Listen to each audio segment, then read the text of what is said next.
नमस्कार दोस्तों, मैं डॉक्टर देवांशु गुप्ता, को फाउंडर डायडॉक। दोस्तों, आज के इस वीडियो में हम बात करेंगे बच्चों में होने वाले कॉन्स्टिपेशन या कब्जी के बारे में। दोस्तों, कॉन्स्टिपेशन या कब्जी अडल्ट्स में और बच्चों में दोनों में काफ़ी कॉमन होती है, परंतु बच्चों में ये परेशानी आती है कि बच्चे अपनी परेशानी को पेरेंट्स से बता नहीं पाते और पेरेंट्स को पता नहीं चल रहा होता है कि उनके बच्चों को कॉन्स्टिपेशन या कब्जे की तकलीफ हो रही है।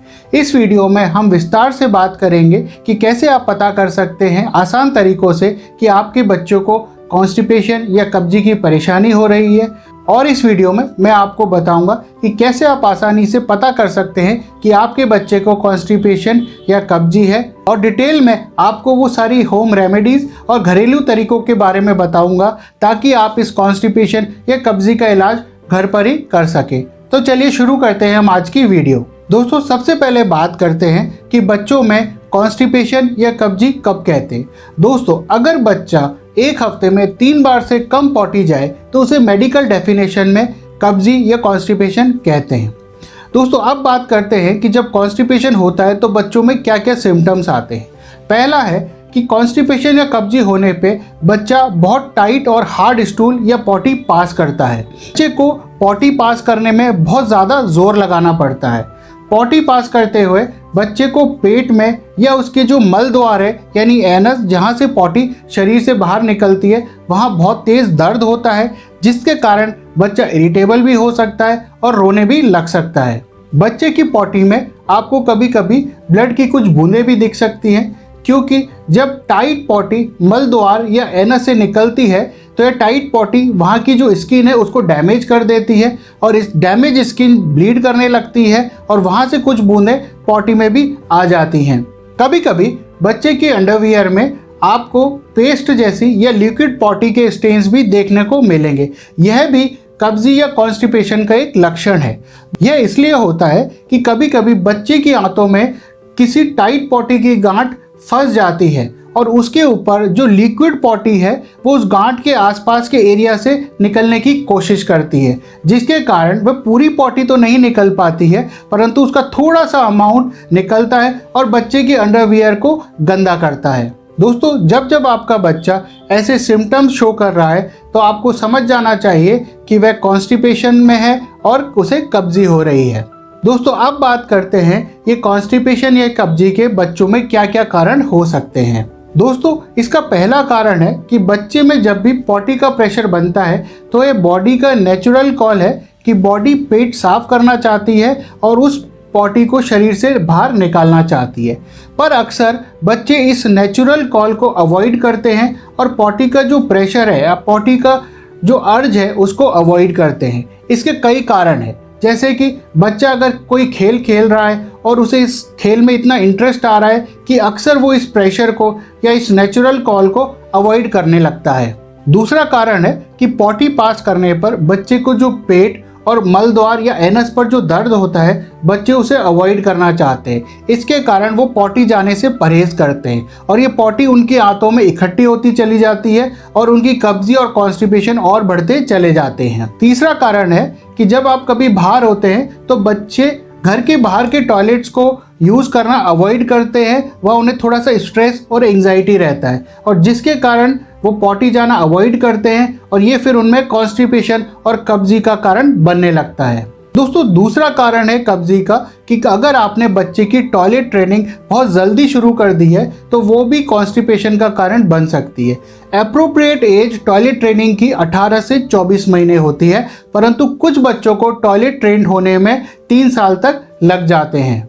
अगर आप बच्चे की टॉयलेट ट्रेनिंग बहुत जल्दी शुरू करेंगे, उसकी इच्छा के अगेंस्ट आप उसे टॉयलेट में लेकर जाएंगे तो बच्चे इसे एक लड़ाई के रूप में लेने लगते हैं और वो इस लड़ाई में जीतना चाहते हैं, जिसके कारण वो पॉटी जाना अवॉइड करेंगे, आपकी बात नहीं मानेंगे, टॉयलेट जाना अवॉइड करेंगे और उनकी कॉन्स्टिपेशन और कब्जी बढ़ती चली जाएगी। अगला कारण है जब बच्चे की डाइट में फ्लूइड और फाइबर्स की कमी हो। जब आप बच्चे को लिक्विड से सॉलिड डाइट पे शिफ्ट कर रहे हैं तब अक्सर ये प्रॉब्लम आने लगती है। अगला कारण है कि बच्चे के रूटीन में चेंज हो। जैसे कि बच्चे का स्कूल चालू हुआ हो, डे केयर सेंटर चालू हुआ हो, या आप कहीं बाहर ट्रैवल कर रहे हो, तो इस रूटीन के चेंज के कारण भी बच्चों में कॉन्स्टिपेशन या कब्जी की शिकायत होने लगती है। कभी कभी ये देखा गया है कि कुछ बच्चों में काउ मिल्क से एलर्जी हो जाती है और यह भी कॉन्स्टिपेशन या कब्जी का कारण बनती है। उसके अलावा अगर बच्चा बहुत ज़्यादा डेयरी प्रोडक्ट्स ले रहा हो तो यह भी कब्जी या कॉन्स्टिपेशन का कारण बन सकते हैं। दोस्तों, अगला कारण है कि बच्चे को स्ट्रेस या एंजाइटी की वजह से भी कॉन्स्टिपेशन या कब्जी की शिकायत हो सकती है। अक्सर बच्चों का जब नया स्कूल शुरू होता है या नया डे केयर सेंटर शुरू होता है या पेरेंट्स अपनी जॉब की वजह से कहीं नई जगह शिफ्ट होते हैं, तो उस नए एनवायरनमेंट में बच्चे को एडजस्ट होने में थोड़ा समय लगता है, उसे एंजाइटी होती है, स्ट्रेस होता है और इस कारण से भी कॉन्स्टिपेशन या कब्जी भी हो सकती है। अगला कारण है कि कुछ मेडिकेशंस जैसे कि एंटी डिप्रेसेंट्स, हालांकि ये बच्चों में बहुत रेयरली दी जाती हैं, फिर भी अगर ऐसी कोई मेडिकेशन दी जा रही है तो उसे आपको देखना है, वह भी कॉन्स्टिपेशन या कब्जी का कारण हो सकती है। दोस्तों, ऐसा देखा गया है कि जिन बच्चों में कॉन्स्टिपेशन या कब्जी की फैमिली हिस्ट्री है, मतलब जिनके पेरेंट्स में कॉन्स्टिपेशन की शिकायत रहती है, उन बच्चों में कॉन्स्टिपेशन या कब्जी की शिकायत होना काफ़ी आम बात है। दोस्तों, इसके अलावा कुछ मेडिकल कंडीशंस जैसे कि इंटुससेप्शन, सीलियक डिजीज, हिचपंक्स डिजीज ऐसी कंडीशंस हैं जिनके कारण बच्चे को कब्जी या कॉन्स्टिपेशन हो सकता है। दोस्तों, अगर इस कॉन्स्टिपेशन या कब्जी का इलाज ना किया जाए, ध्यान ना दिया जाए, तो एक बच्चों में कॉम्प्लिकेशंस भी कॉज कर सकती है, जैसे कि एनल फिशर कर सकती है, रेक्टल प्रोलैप्स कर सकती है, जिसमें जो मलाशय है बच्चे के एनस से बाहर आ जाता है। उसके अलावा ये एनकोपैरेसिस कॉज कर सकती है। इस कंडीशन में पॉटी इनवॉलेंट्री बच्चे के मल द्वार से बाहर बार बार आ जाती है, वो नहीं चाहता पॉटी करना तब भी, और उसके कपड़ों को बार बार गंदा करती है। इसलिए इस कॉन्स्टिपेशन का इलाज करना बहुत ज़रूरी है। दोस्तों, अब बात करते हैं आप क्या क्या रेमेडीज कर सकते हैं बच्चे को इस कॉन्स्टिपेशन से रिलीफ प्रोवाइड करने के लिए। दोस्तों, सबसे पहला है कि बच्चे को आप प्यार से समझाएं कि उसे ये स्नैचर कॉल को या पॉटी के प्रेशर को अवॉइड नहीं करना है। आप उसके कार्टून कैरेक्टर्स का इस्तेमाल कर सकते हैं, कोई स्टोरी बना सकते हैं, उसे कॉन्फिडेंस में लेकर समझाएं इसके इम्पोर्टेंस का, और उसे समझाएं कि उसे इस नेचर कॉल को अवॉइड नहीं करना है। इसके साथ साथ आप बच्चे को एनकरेज करें पॉटी जाने के लिए। उसके लिए आप रिवॉर्ड्स यूज़ कर सकते हैं कि जैसे कि अगर वो पॉटी जाकर आता है, टॉयलेट में जाकर आता है, तो उसे स्टिकर्स मिलेंगे या कोई स्पेशल डिश खाने को मिलेगी। ये बहुत हेल्पफुल रेमेडी है। उसके साथ साथ बच्चे का एक टॉयलेट रूटीन सेट करने की कोशिश करें, मतलब रोजाना बच्चे को सेम टाइम पर ही टॉयलेट में लेकर जाएं। दोस्तों, टॉयलेट में जाना बच्चों के लिए एक बहुत बोरिंग एक्टिविटी है, तो कोशिश करें कि बच्चे को जब टॉयलेट में लेकर जाएं तो उसे एंगेज रखें वहाँ पर, ताकि वो एटलीस्ट 10 मिनट टॉयलेट सीट पर बिताए और अपना पेट साफ करे। उसके लिए आप किसी स्टोरी का सहारा ले सकते हैं या बच्चे के साथ टॉयलेट में कोई गेम खेल सकते हैं, ताकि वो प्रॉपर समय अपने टॉयलेट सीट पर बिताए और पेट साफ कर कर आए। आप यह भी देखें, जब बच्चा टॉयलेट सीट पर बैठा है तो वो अनकंफर्टेबल तो नहीं है, क्योंकि वो अनकंफर्टेबल होगा तो वो बैठना अवॉइड करेगा। उसके लिए आप फुट स्टूल यूज कर सकते हैं ताकि बच्चा टॉयलेट सीट पर आराम से बैठ सके।